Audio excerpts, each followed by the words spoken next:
Chapter 11. While the people inside the facility continued their work and fixing the broken part of the facility, they sensed a few people coming near them, all of which have immense magicules in them. The group went outside to greet them all. Twilight in front. Well, what does the mediator need with little ol' me Tilda? Twilight asked. Enough with that BS, Twilight. How many times have I told you to keep your failures either on a leash or kill them? Do you know that your recent failure destroyed 2 nations? How many does that make? Complained Guy. Well, Tilda, my job as the ancestor is to create different races. And you are the mediator, who keeps the world in balance. Right? I'm just doing my job and you're doing your job. Besides, you destroy nations too. Twilight said. That doesn't mean I'll clean up after all your failures. I have had so many headaches because of you. Your job is to create races, not erase races. Besides, not only races, but you're destroying ecosystems and natural landscapes. How can humans live without a home? When I do destroy nations, it helps them progress. While you destroy that progress. Quote, I guess even Guy's done with this person's antics. I doubt he'll listen though. Sigh, here. Guy signaled Misery to pass something. Misery threw Luminous, who was knocked out, to Twilight's group. Argy-kun. Quick, catch her, shouted Twilight. Why? Argent, surprised, quickly catches Luminous, still unconscious, in a princess carry. Your subordinate was lurking in the shadows and we thought it was one of your failures hiding, explained Guy, as his group left the place. Well then, Tilda, back to work. Argy-kun, leave Lumi-chan in her room for now.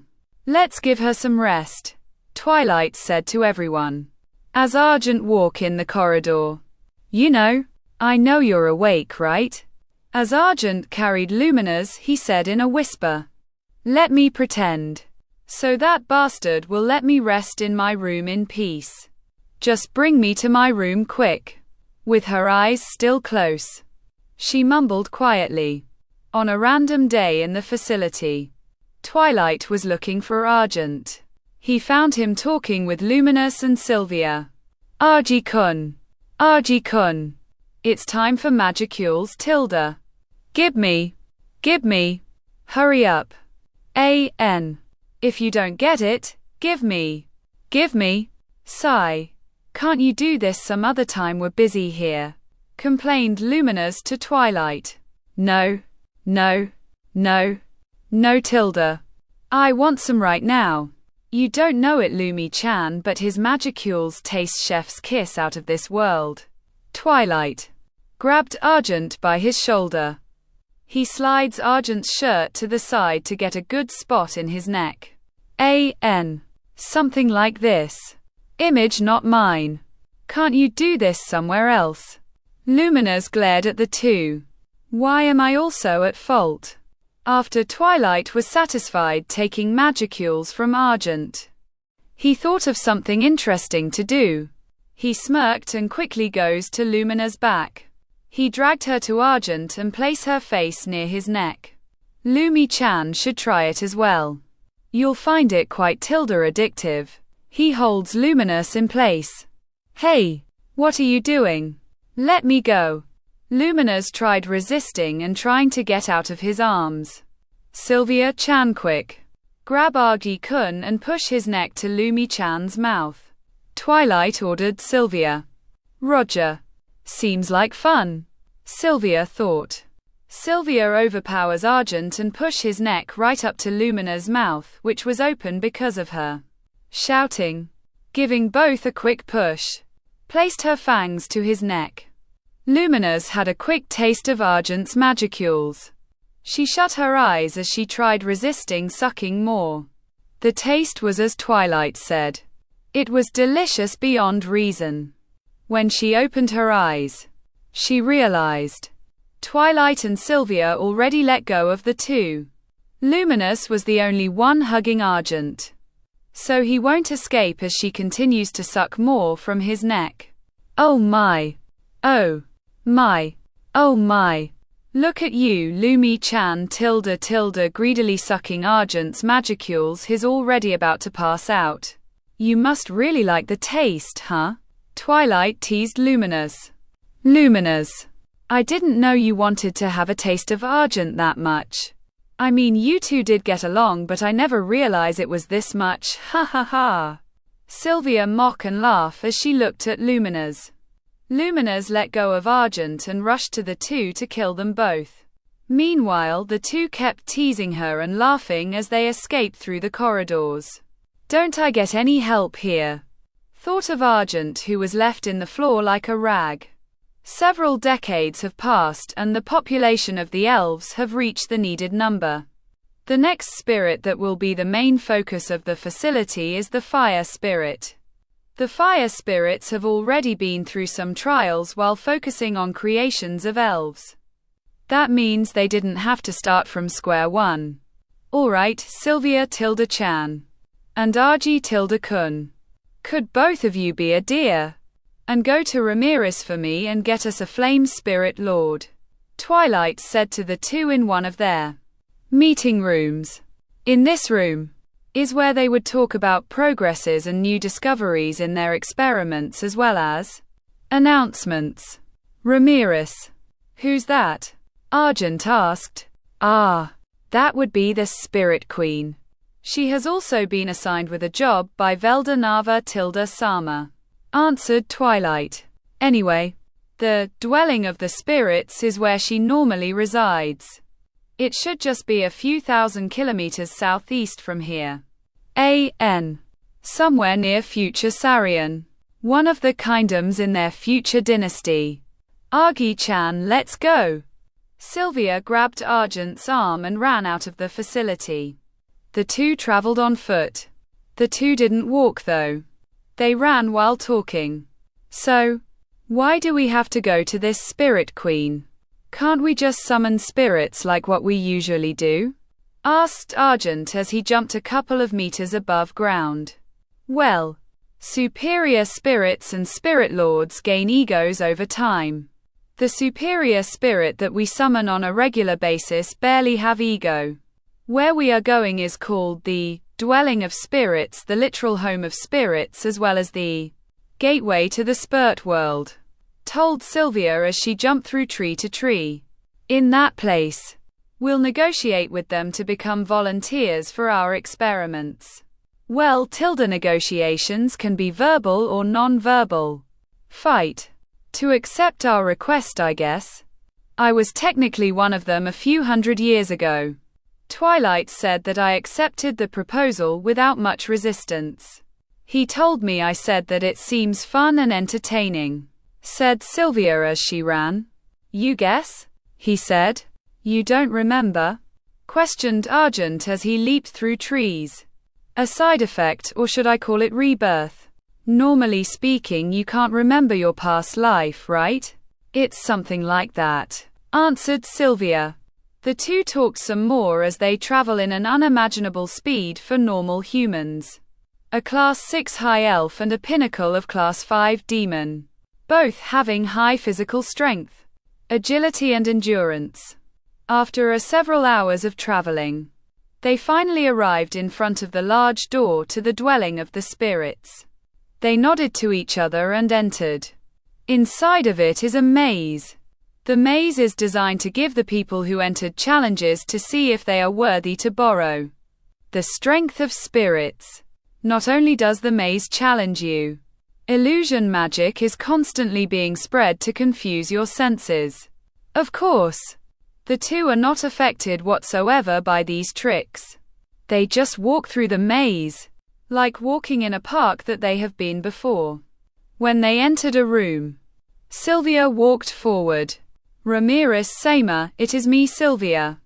We have come to talk to you, Sylvia said.